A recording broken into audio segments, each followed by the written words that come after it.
आपण ही आकडेवारी पाहतोय। सांगली मिरज कुपवाड महानगरपालिका निवडणूक उद्धव बाळासाहेब ठाकरे यांना 0, शरद पवार यांच्या राष्ट्रवादीला 3 तर मनसेला 0 तर इतर सुद्धा 0।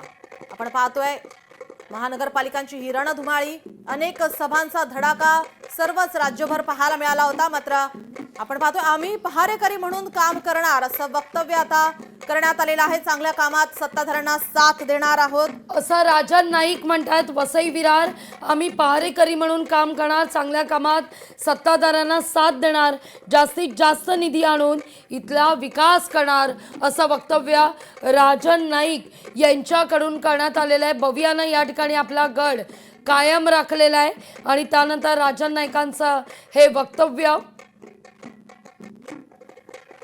भाजपा आमदार राजन नाईक हे विधान करतायत, आम्ही पहारेकरी म्हणून काम करू असं राजन नाईक या ठिकाणी म्हणतायत।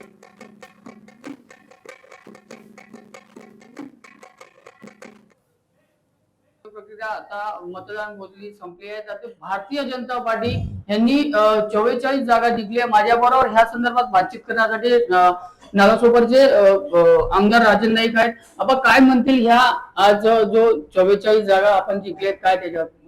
नमस्कार, मी सर्वप्रथम या शहरातील नालासोपारा विरार वसईमधील शहरवासियांचे, सर्व माझ्या लाडक्या मतदारांचे मनापासून आभार व्यक्त करतो की लोकसभेमध्ये भाजप, विधानसभेत भाजप आणि या महापालिकेमध्ये भारतीय जनता पार्टीला 1 सीट असताना 44 सीट पर्यंत आम्हाला या मतदारांनी नेलं आणि आम्हाला त्यांनी आदेश दिलाय की प्रखर विरोधकाची भूमिका बजावा।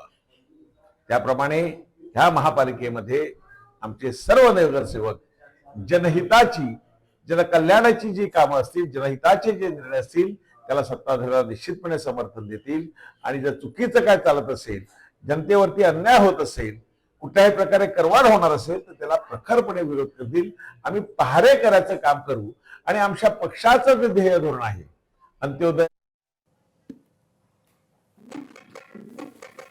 अमरावती महानगरपालिकेमध्ये महायुतीचा महापौर होईल असं अनिल बोंडे या ठिकाणी म्हणतात। अमरावतीमध्ये महायुतीची सत्ता बसेल असं अनिल बोंडे यांनी या ठिकाणी दावा केलेला आहे। तू अर्थ करतो थोडा आपला थोडासा तू अर्थ करतो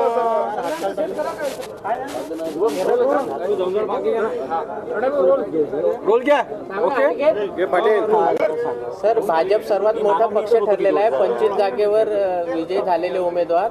आता पुढे काय, राष्ट्रवादी अजित पवार गट आणि युवा स्वाभिमानला सोबत घेणार का अजून कोणत्या पार्टीला घेणार?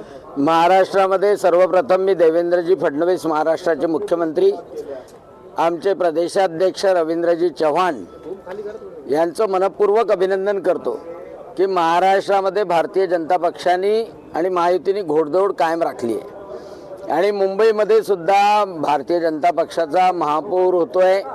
ठाण्यामध्ये सुद्धा भारतीय जनता पक्ष शिवसेना युतीचा महापौर होईल आणि 27 पैकी 19 महानगरपालिकांवर निर्विवाद बहुमत मिळालं आहे। अमरावतीमध्ये आपल्याला माहीत आहे की इथे जे लोकसंख्येचं प्रमाण आहे आणि मी वारंवार जी भीती व्यक्त करत होतो MIMच्या संदर्भात, काँग्रेसच्या संदर्भात, आणि ती भीती खरी ठरण्याची वेळ आलेली होती आणि तशाही परिस्थितीमध्ये अमरावतीमध्ये भारतीय जनता पक्ष हा सर्वात मोठा पक्ष म्हणजे 25 नगरसेवक म्हणून निवडून आले आणि त्या खालोखाल मला असं वाटतं युवा स्वाभिमानचेही नगरसेवक आहेत 16। शिवसेना। लोकशाही मराठी ऐका, पहा, जागरूक रहा।